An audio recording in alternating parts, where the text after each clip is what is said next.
Hello everyone, চলো দেখাই তোমাদেরকে আজ আমি এই বিয়েবাড়িতে কী কী খেয়েছি। প্রথমেই মেনু কার্ড দিয়ে দিল, আর প্রথমেই শুরু হলো আমার না না না না থেকে, আর শেষ পর্যন্ত না না না নাই থেকেই শেষ হয়েছে। তো প্রথমে ছিল পনির পাসিন্দা, যেটা আমি খেতে অতটা পছন্দ করি না বলে আমি দিদির পাতা থেকে নিয়ে নিয়েছি, একটু টেস্ট করেছি, বাকিটা দিদিই খেয়েছে। ভালোই লাগছিলো, আমি যেহেতু অতটা পনির খাই না তাই জন্য আমি নিয়ে নিই, নষ্ট করিনি খাবার। হ্যাঁ, তারপর আমি নিয়েছিলাম যে এটা হচ্ছে চানা কিমা, যেটা দারুণ হয়েছিল, আর তার সঙ্গে ছিল মটরশুঁটির কচুরি, দারুণ লাগছিল।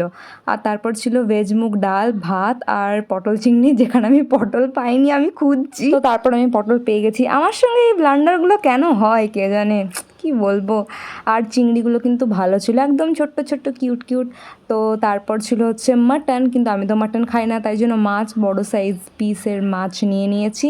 মাছটা কিন্তু দারুণ ছিল খেতে। আর তার সঙ্গে আমার এটা ইউনিক লাগলো ফ্রুট চাটনি। এমনিতে ফ্রুট চাটনি আমি অনেক খেয়েছি, বাট এরকম কলা দেওয়া থাকবে, কলা, আনারস, আঙ্গুর, এগুলো আমি মানে দেখিনি কোনোদিনও চাটনিতে। পাঁপড়া চাটনিটা ভালো লাগে।